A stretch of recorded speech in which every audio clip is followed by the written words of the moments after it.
நம்ம இப்போது பரமக்குடி திரு மோகன் ரமேஷ் அவங்களுடைய இடத்துல இருக்கோம். மோகன் அவங்க வந்திருக்காங்க. இந்த ஊர் பேர் என்னங்கன்னு? மடந்தைங்கிற இடத்துல இந்த நிலம் இருக்குது. இந்த நிலம் வாங்கினத்துலேருந்து சீமக்கருவேல் அழித்ததுலேருந்து இது வந்து நம்மளுடைய பார்வையில் இருக்குது. போன வருஷம் முதல் தரையாக இந்த பிரதேசத்திலேயே இந்த பூமியில் நெல்லை நட்டு 26 மூட்டை கிட்டத்தட்ட அறுத்துருக்காங்க. இதில் ஒரு முக்கியமான தகவல் வந்து மக்களுக்கு நான் சொல்ல விரும்புகிறது, நண்பர்களுக்கு என்னென்னு கேட்டிங்கன்னா, இந்த தமிழர் வேளாண்மைங்கிற அமைப்பில் இந்த வரப்புங்கிறது நஞ்சை நிலத்தை பொறுத்தளவு ரொம்ப முக்கியம்னு சொல்லிட்டு இருக்கோம். வரப்பு எல்லோரும் தான் எடுத்தாங்க, நானும் தான் எடுத்தேன். ஆனால் என்னன்னு தெரியல, என் வயலில் தண்ணி நிற்கலைங்கிற ஒரு பிரச்சனை வரும். நீரை உருவாக்குறதுக்காகவும் நீரை மிக நீண்ட காலம் பூமியில் நிலைநிறுத்தணுங்கிறதுக்காகவும் அதை கொண்டு மிக உயரமான இடத்துக்கு நீராவியை கொண்டு போகணுங்கிறதுக்காகவும் அழுத்தத்தோட உயரமான வரப்புகள் எடுக்கிறோம். அது மாதிரியே உயரமான வரப்புகள் தான் வந்து பூமியில் சீக்கிரம் ஈரம் காஞ்சி போகாமல் பார்த்துக்குது. சாதாரணமாக தரையில் தண்ணி ஊற்றினா காஞ்சிரும், ஒரு குழி தோண்டி தண்ணி ஊற்றினா காயாது. இவ்வளோ பெரிய நிலத்துக்கு எங்கே குழி தோண்டுறது? அதனால் ஓரளவு தோண்டி ஒரு 2.5 அடி 3 அடி உயரம் வரப்பை உயர்த்தினோம்னா உள்ளே வந்து ஈரம் வந்து சீக்கிரம் காயாது. பக்கத்தில் சாதாரணமான தரையில் இருக்கிற ஈரத்தை விட வரப்பை உயர்த்தின இடத்துல உள்ள ஈரம் காயாது. சரியா? இது தெரியலன்னா செஞ்சு கூட பார்த்துக்கலாம். அப்புறம் இன்னொரு முக்கியமான விஷயம், இந்த வரப்பு போடுறதுல எதுக்காகனா நீரை சேமிக்கிறதுக்காக தான் வரப்பு போடுறோம் இல்லையா, நீரை நிற்கணுங்கிறதுக்காக. இந்த வரப்பு போடுறப்ப நாங்கள் போன வருஷம் போட்டு கொடுத்துட்டு போனோம் ஒரு மூலையில், அப்படி தானே மோகன்? சரி, இப்போ இந்த போன வருஷம் இந்த மழை பெஞ்சதில் இந்த நிலம் உடச்சிக்கிட்டு கிட்டத்தட்ட ஒரு 2.5 அடி 3 அடி மழை போன வருஷம் பேஞ்சிருக்கு. அவ்வளோ தண்ணியும் உடச்சிட்டு போயிட்டு நாங்கள் வரப்பு போட்டோமே, அந்த இடத்துல வரப்பு உடஞ்சுதா? இல்லை உடையில. அதுக்கப்புறம் நீங்கள் போட்ட இடத்துல உடஞ்சிருக்கு. இதெல்லாம் நாங்கள் போட்டது கார்னர் வந்து வீக்காக தான் போட்டிருக்காங்க. நாங்கள் போடும்போது அது மாதிரி போடலை இல்லையா? ஆமாம், நாங்கள் தான் நின்று போட்டோம். ராஜேந்திரன் தான் வண்டியில் நின்று போட்டார். இந்த இடத்துல தாங்க அது உடச்சிக்கிட்டு, நல்லா பாருங்கள், இந்த இடம் தெரியும் உங்களுக்கு. இந்த இடத்துல தான் இது உடஞ்சிக்கிட்டு. அதுக்கு காரணம் என்ன அப்படிங்கிறத புரிஞ்சுக்கோங்க. வரப்பு வந்து எப்போவுமே சரிவு வந்து இந்த மாதிரி வெளிப்பக்க சரிவாக இருக்கணும். இந்த மாதிரி வெளிப்பக்க சரிவாக இருக்கணும். இப்படி இந்த வரப்பு வந்து உள்பக்கமாக இருந்துன்னு வச்சுக்கோங்க, ஒல்லியாக இதோ இருக்கு பாருங்கள், இந்த உள்பக்கங்கிறது சரியா தெரியுதா பாருங்கள். இந்த வரப்பு வந்து உள்பக்கம் சரிவாக இருக்குது. இந்த மாதிரி இல்லாமல் இப்படி இருக்கணும் வரப்பு புடப்பா, சரியா? அந்த மாதிரி இருந்ததுன்னா இதோ இருக்கு பாருங்கள், இந்த மாதிரி இருந்ததுன்னா இது உடையாது. இந்த மாதிரி இருந்ததுன்னா இதோருக்கு பாருங்கள், தூரத்தில் வரப்பு வந்து வெளிப்பக்கம் சரிவாக இருக்குது. இந்த மாதிரி இருந்ததுன்னா உடையாது. பதிலுக்கு அது உள்பக்கம் சரிவாக, அந்த வரப்பு வந்து இப்படி உள்பக்கம் சரிவாக இருக்குன்னு வச்சுக்கோங்க, உடஞ்சிரும். அதுதான் இங்கே நடந்திருக்கு. இந்த இப்போ பாருங்கள் தெரியும், இங்கே பாருங்கள், இந்த வரப்பு வந்து இந்த மூளை வந்து உள்பக்கம் சரிவாக இருக்குது. அதனால் ரெண்டாவது இந்த மூளை வந்து கொஞ்சம் பள்ளமாக இருக்குது. நிலத்திலேயே இந்த இடம் வந்து மூளை வந்து பள்ளமாக இருக்குது. தண்ணீர் தேங்க எங்கே கொஞ்சம் பள்ளமாக இருக்கோ அங்கே நிறைய தேங்கும் இல்லைங்களா? அதனால் அழுத்தத்தோடு என்ன செஞ்சுது, அந்த கரை உடஞ்சிட்டு. இந்த வருஷமும் அதே தப்பு நடக்கிறதுக்கு இங்கே வாய்ப்பு இருக்குது. மறுபடியும் புரிஞ்சுக்கோங்க, நீரை உருவாக்கணும். நம்ம தோட்டத்தில் அதிகமான நாளைக்கு ஈரம் இருந்ததுன்னா நம்ம வைக்கிற பயிர் பத்திரமா இருக்கும். சரியா? தண்ணியால் அழிஞ்சிடக்கூடாது. தண்ணியில் நின்று ஏந்திரிச்சு விளையக்கூடிய தானியம் நெல். அதனால் தோட்டத்தில் எவ்வளோ தண்ணி இருந்தாலும் நீங்கள் உயரமான நெல் ரகங்களை நட்டிங்கன்னா அந்த தண்ணிக்கு மேலே ஏஞ்சி வரும். அதே மாதிரி இந்த வரப்பு வந்து பாதுகாப்பாக இருந்தால் தான் உள்ளே தண்ணி இருக்கும்.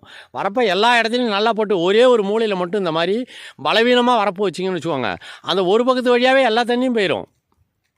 பல வகையில் வருமானம் வந்தாலும் ஒரே ஒரு வகையில் செலவு அதிகமாக போச்சுன்னா போயிடும் இல்லையா? அது மாதிரி தான் இது. அதனால் இந்த இடத்துல வந்து இந்த வரப்பை வந்து சீரமைக்காத வரைக்கும் இந்த வயல் பாதுகாப்பாக நீரை சேமித்து வச்சுக்கும் விளையுங்கிறதுக்கு அர்த்தம் கிடையாது. இது எதுக்காக கொண்டு வரோம் இந்த பதிவுன்னு சொன்னீங்கன்னா, நண்பர்கள் யாரும் வரப்பு போட்டிருந்தீங்கன்னா வரப்போட உள்பகுதி நல்ல பாதுகாப்பாக அமைக்கணும். உள்பகுதி வந்து நிலத்திலிருந்து இப்படி வில்வளவாக இருக்கணும், அரைவட்ட வளைவில் இருக்கணும், 45 டிகிரி குறையக்கூடாது சரிவு. அந்த மாதிரி அடிப்பகுதி அகலமாகவும் மேல் பகுதி குறுகலாகவும், அந்த மாதிரி ஒரு மலையோட வடிவம் மாதிரி சரியா இப்படி இருக்குது பாருங்கள். அந்த மாதிரி இப்படி உள்பகுதி வந்து இப்படி குறைஞ்சிடக்கூடாது, இப்படி இருக்கணும். ரைட்டுங்களா?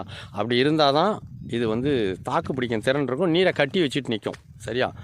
இந்த மண் வந்து பார்க்கும்போது முதல்ல இருந்ததுக்கும் இப்போ இருந்ததுக்கும் நிறைய வேறுபாடு தெரியும். பாலமாக வயல் வெடிச்சிருக்கும், உழுதுருக்காங்க சமீபத்தில் மழை கூட. அதாவது வெடிக்கிற மண்ணுக்கு பேர் களிப்புன்னு பேர். களிப்புன்னா மகிழ்ச்சின்னு அர்த்தம். மிக அதிகமாக மண்ணு கூட பொழந்துக்கிட்டு எவ்வளோ வேணாலும் நீரை எடுத்துக்கோன்னு சொல்லி பூமி உள்ளேருந்து வர்ற வெப்பத்தையும் சூரியனுடைய வெப்பத்தையும் உள்வாங்கி அவ்வளவு நீரையும் கரையேற்றுது மேகங்களை உருவாக்குறதுக்காக.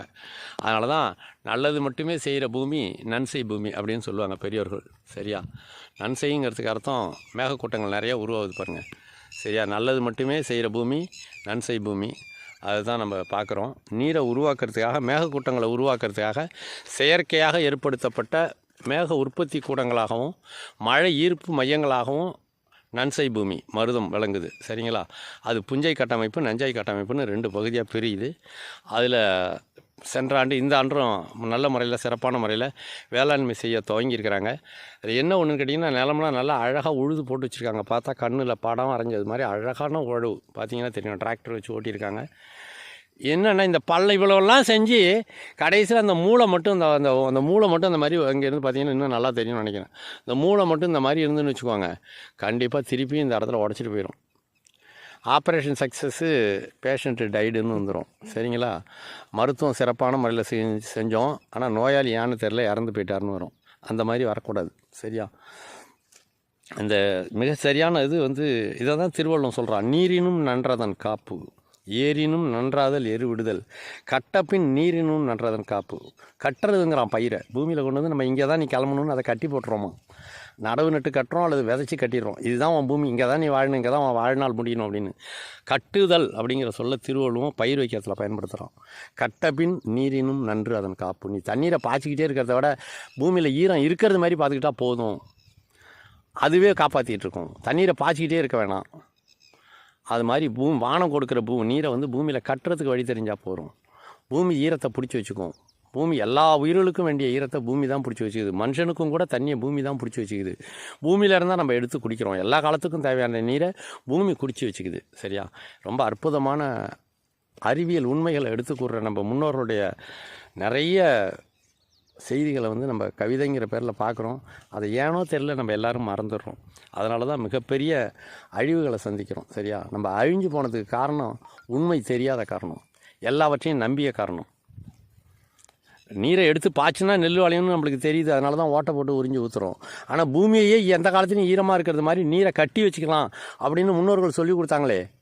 கட்டப்பின் நீரினும் நன்று அதன் காப்பு. தண்ணி பாய்ச்சிக்கிட்டே இருக்கிறத விட தண்ணியை பூமியில் ஈரம் இருக்கிறது மாதிரி காப்பாற்றி வைடா போகுதுன்னு சொன்னாங்களே. அதை நம்ம புரிஞ்சிக்கவே இல்லை. அந்த குரலே வேறு மாதிரி பதில் சொல்லிட்டோம். தண்ணீர் பாய்ச்சறத விட செடியை ஆடு மாடு கடிக்காமல் வலை வச்சு காப்பாற்றினா போதும் அப்படின்னு சொல்லி கொடுக்குறாரு திருவள்ளுவர்னு. செடியை தண்ணி பாய்ச்சறத விட செடிக்கு ஆபத்து வராமல் காப்பாற்றினா போதும். செடிக்கு ஆபத்து வராமல் எல்லா வேலையும் போட்டாச்சு, எல்லா பாதுகாப்பும் பண்ணியாச்சு, பூச்சி மருந்து அடிச்சாச்சு, உரம் போட்டாச்சு, மண் இருக்குது. தண்ணி இல்லாட்டினா என்ன பண்ணுவோம்? தண்ணி பாய்ச்சி தான் ஆகணும். தண்ணி பாய்ச்சிக்கிட்டே இருக்கிறதுக்கு பதிலாக பூமியில் ஈரமே இருந்தால் என்ன அர்த்தம்? தண்ணியே பாய்ச்ச வேணாம். ஆடு மாடு மேய்ஞ்சா கூட திருப்பி துளுத்து வரும் தானே. வேருக்கு கீழே ஈரம் இருந்தா பொருளில் 2-3 பொருள் வரும். சரியா? 8 2 வகுக்கும், 4 வகுக்கும், 8 8 வகுக்கும். மிக சரியான விடை எதுன்னு கேட்டிங்கன்னா 8 8 வகுக்குங்கிறது தான். ஏன்னா மிச்சமே இருக்காது, அது வகுத்துனா முடிஞ்சிடும். மிக சரியான பொருள் சொல்ல தெரியணும். அப்படி இல்லைன்னா பொருள் சொல்லி கொடுத்துட்டே இருப்பாங்க, நம்ம தோற்று போய்கிட்டே இருப்போம். நன்றி, வணக்கம்.